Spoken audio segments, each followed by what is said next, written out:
శివాయ గురవే నమః. శ్రీమాత్రే నమః. శ్రీ గురుభ్యో నమః. అమ్మవారి స్వరూపాలను మీకు అందరికీ నమస్కారం అండి. సౌందర్య లహరిలో ఈరోజు మనం 23వ శ్లోకానికి వచ్చేసాం. 23వ శ్లోకం. త్వయా హృత్వా వామం వాపుర పరితృప్తేన మనసా శరీరార్థం శంభోః అపరమపి సంఖ్యే హృతమభూత్ ఏదేతత్వద్రూపం సకలమరుణాభం త్రినయనం కుచాభ్యామానమ్రం కుటిలశశిచూడాలమకుటం త్వయా హృత్వా వామం వపుర పరితృప్తేన మనసా శరీరార్థం శంభోః అపరమపి సంఖ్యే హృతమభూత్ యదేతత్వద్రూపం సకలమరుణాభం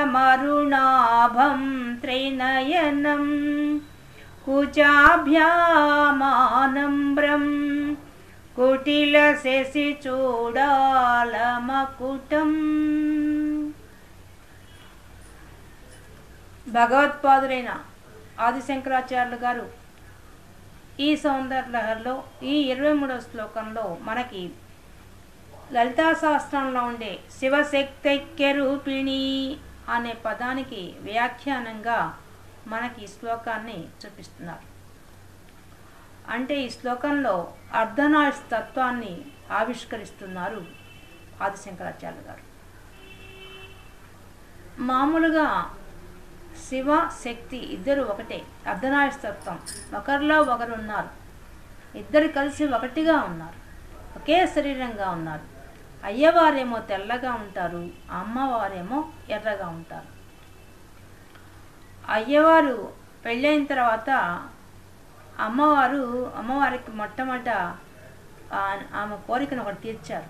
ఏంది ఆ కోరికనంటే అమ్మవారు అయ్యవారి శరీరంలో అర్ధ భాగం కావాలని కోరుకున్నారు. అందువల్ల ఆ శివుని యొక్క శరీరంలో అర్ధ భాగము అమ్మవారికి ఇచ్చారు అయ్యవారు. అలా ఇవ్వబడినటువంటి ఆ అర్ధనారీశ్వర తత్వం ఇద్దరు ఒకటిగా ఉండే ఆ రూపం అది ఎలా ఉందో ఈ శ్లోకంలో వర్ణిస్తున్నారు. వర్ణించేటప్పుడు సహజంగా ఎరుపు రంగు అయ్యవారు, అయ్యవారు తెలుపు, అమ్మవారు ఎరుపు. తెలుపు ఎరుపు పక్కన పెడితే మనకు ఎరుపు డామినేషన్ ఎక్కువ ఉంటుంది, ఆ కలరు ఎక్కువ డామినేట్ చేస్తుంది. ఇప్పుడు ఒక శివలింగం పెట్టామనుకోండి, స్ఫటిక లింగం పెట్టామనుకోండి, స్ఫటిక లింగం మీద మనం కుంకుమ నీళ్లు పోస్తే ఏమవుతుంది, అది దాని స్వభావం ఏమో తెలుపే, కానీ పైకి ఎలా కనిపిస్తుంది, ఎర్రగా కనిపిస్తుంది. అలాగే దాని ముందు ఎర్రని దాసాని పూలు పెడితే ఎలా కనిపిస్తుంది, దాంతో రిఫ్లెక్షన్ ఎలా వస్తుంది, అది ఎర్రగానే కనిపిస్తుంది.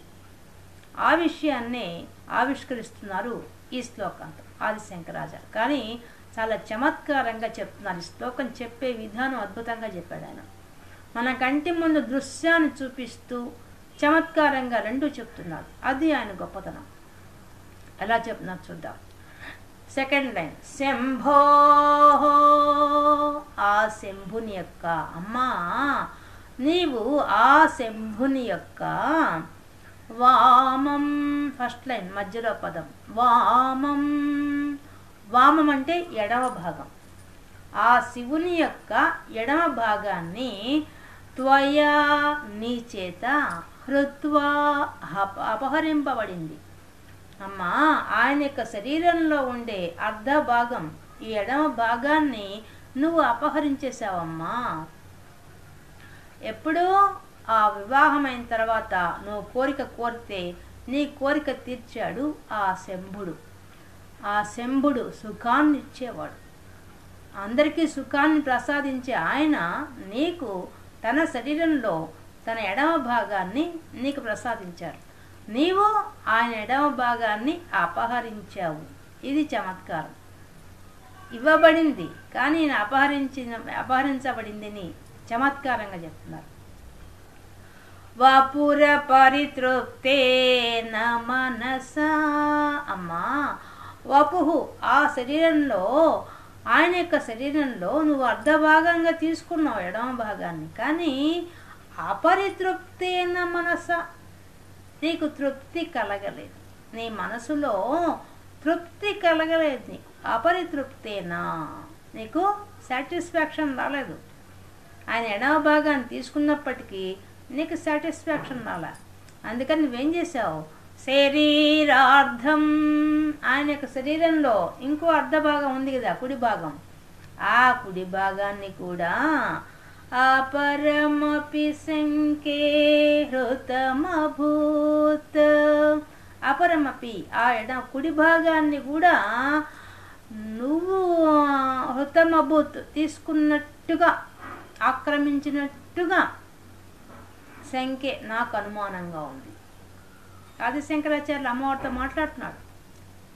అమ్మ, నాకు అనుమానంగా ఉంది, నువ్వు ఎడమ భాగమే తీసుకున్నావని లోకంలో ప్రసిద్ధి, కానీ నాకేమనిపిస్తోందంటే నువ్వు కుడి భాగాన్ని కూడా తీసుకున్నావేమో అని అనుమానం వస్తోంది. అలా ఎందుకు అనిపిస్తోంది తెలుసా? ఏదే తత్వద్రూపం, తల్లి నాకు కనిపిస్తోంది, ఏతత్ రూపం, నీ యొక్క రూపాన్ని నేను ధ్యానిస్తున్నాను, నేను అర్ధనాశతత్వాన్ని దర్శనం చేస్తున్నాడు. ఆయన కళ్ళు మూసుకొని అమ్మవారి రూపాన్ని ధ్యానం చేస్తున్నాడు. ఆ ధ్యానంలో అర్ధనాశతత్వంగా ఇద్దరు కనిపిస్తున్నారు. ఆయనకి కనిపిస్తున్నప్పుడు ఆ రూపం ఎలా ఉంది చెప్తున్నాడు. ఏదే తత్వద్రూపం, అమ్మా ఏతత్ నా దగ్గర ఎదురుగా కనిపిస్తోంది, నా మనసులో కనిపిస్తున్న రూపం ఎలా ఉంది? సకల మరుణాభం, సకల మరుణాభం. అమ్మ, పైనుంచి కింద దాకా చూస్తే ఇద్దరిని కూర్చోబెట్టి నాకు మొత్తం ఎరుపే కనిపిస్తోంది, తెలుపు కనిపించడం లేదమ్మా. శివుడు తెలుపు కదా, మా స్వామి తెలుపు కదా, మరి తెలుపు కనిపించాలి కదా, కనిపించడం లేదే. మొత్తం పైనుంచి కింద దాకా చూస్తే ఎరుపే కనిపిస్తోంది. నాకు నువ్వు కుడి భాగాన్ని కూడా ఆక్యుపై చేసావేమో అనిపిస్తోంది, కబ్జా చేసావేమో అనిపిస్తోంది. త్రైనయనం, మూడు కళ్ళు మా స్వామివి, ఆ కళ్ళు కూడా నువ్వు అపహరించినట్టుగా కనిపిస్తోంది. నీకు వచ్చేసి ఆ 3 కళ్ళు, కాబట్టి అది కూడా నువ్వు స్వాహ చేసినట్టున్నావు. కూచాభ్యామానంబ్రం, కానీ అమ్మా నీ పాలిండు, నీ రొమ్ములు మాత్రం మానంబ్రం, నీ పాలిండ్లో కొంచెం లైట్గా ఇట్లా వంగి ఉన్నావు. దానివల్ల కూడా డామినేషన్ కనిపిస్తోంది. ఇద్దరు కూర్చో ఉన్నా కూడా నాకు కనిపిస్తోంది, నీ రూపం కనిపిస్తోంది, ఆయన రూపం కనిపిస్తుంది. ఎందుకంటే నీ పాలిండ కూడా డామినేట్ చేస్తున్నాయి, అవే కనిపిస్తున్నాయి, కానీ ఆయన కనిపిస్తుంది లేదు. కుటిల చేసి చూడాల మకుటం, మీ శిరస్సు మీద ఆ చంద్రవంక ఉంది, కుటిల వంకర తిరిగినటువంటి శశి చంద్రుడు, చూడాలమ్మ కుటం, ఆ జటాజుటం పై కిరీటంలాగా పెట్టబడి దాని మధ్యలో ఆ యొక్క చంద్రవంక పెట్టబడినది. ఆ చంద్రవంక కూడా మా స్వామిదే, అది కూడా నీ తల మీద కనిపిస్తుంది, ఇద్దరి తల మీద కనిపిస్తుంది. కిరీటం పెట్టుకొని కిరీటం మధ్యలో ఆ చంద్రవంక కనిపిస్తుంది. చూస్తే ఎలా కనిపిస్తుంది నాకు మొత్తం? అక్కడ మా శివుడు తెల్లగా ఉండాలా, ఆయన తెల్లగా కనిపిస్తుంది లేదు. పోనీ ఆయన యొక్క రూపంలో ఉండాల్సింది కనిపిస్తున్నాయా అంటే ఆయన యొక్క 3 కళ్ళు, నీకు 3 కళ్ళు వచ్చేసాయి పెళ్ళైన తర్వాత. దానివల్ల ఏమైపోయింది, అప్పుడు దాన్ని కూడా నువ్వు అపహరించినట్టు అనిపిస్తోంది.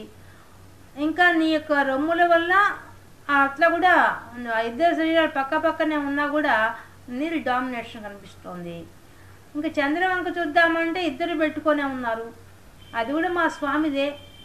ఆ చంద్రవంక కూడా అది కూడా నువ్వు తీసుకున్నట్టు అనిపిస్తోంది అని దర్శనం చేసుకుంటూ ఆయన దర్శిస్తూ మనసులో మనకు చూపిస్తున్నారు.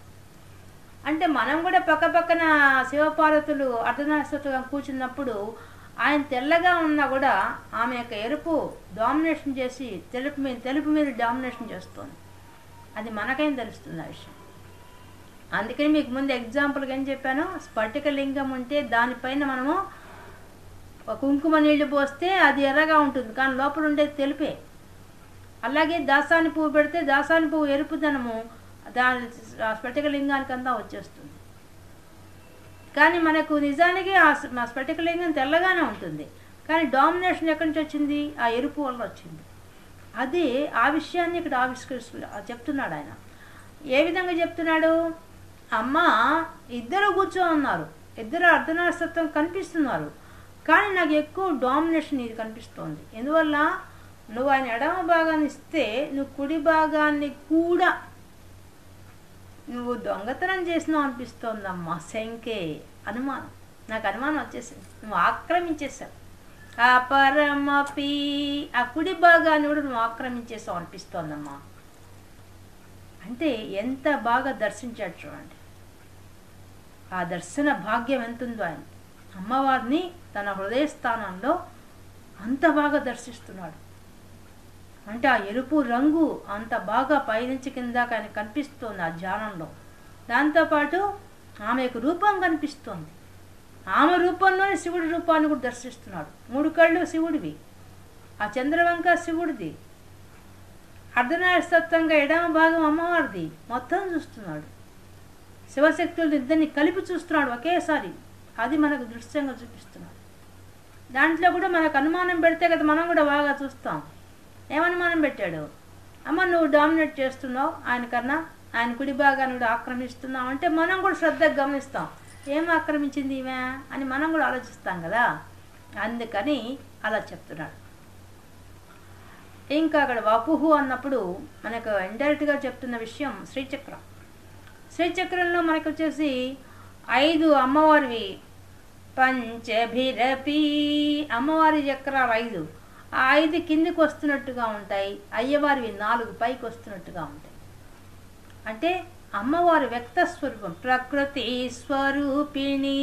అమ్మవారి ప్రకృతి స్వరూపిణి.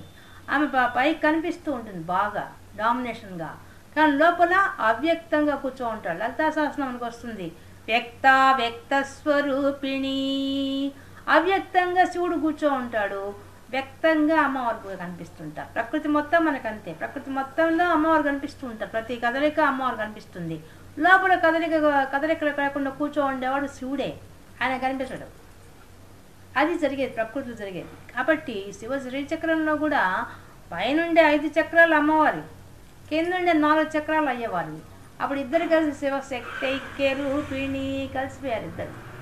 అలాగే మనకు కూడా వాళ్ళ అర్ధ శరీరతత్వంగా చూసినా కూడా దేహతత్వంగా చూసినా కూడా ఇద్దరు పక్కనే ఉన్నప్పుడు ఈ ఎరుపు ఈ తెలుపు మీద డామినేషన్ చేస్తుంది. కాబట్టి ఆమె ఎడమ భాగం కూర్చున్నా కూడా కుడి భాగాన్ని కూడా ఆక్రమించినట్టుగా కనిపిస్తోంది. ఈ విధంగా మీ ఇద్దరు కలిసి ఉన్నారమ్మా అంటే అంత చక్కగా దర్శనం చేశాడు. ఈ శ్లోకాల ద్వారా మన చేత ధ్యానం చేయిస్తాడు ఆయన. అది ఆయన చేసే పని అని మనకి ఈ శ్లోకం ద్వారా ఆదిశంకరాచార్య గారు తెలియజేస్తున్నారు.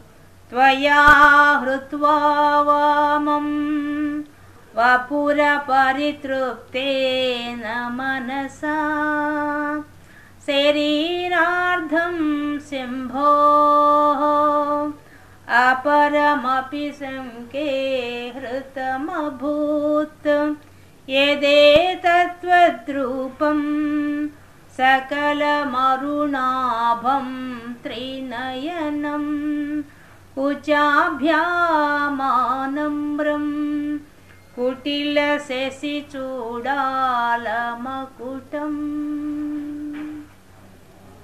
ఈరోజు మనం సౌందర్యలహరిలోని 23వ శ్లోకాన్ని పూర్తి చేసుకున్నాం.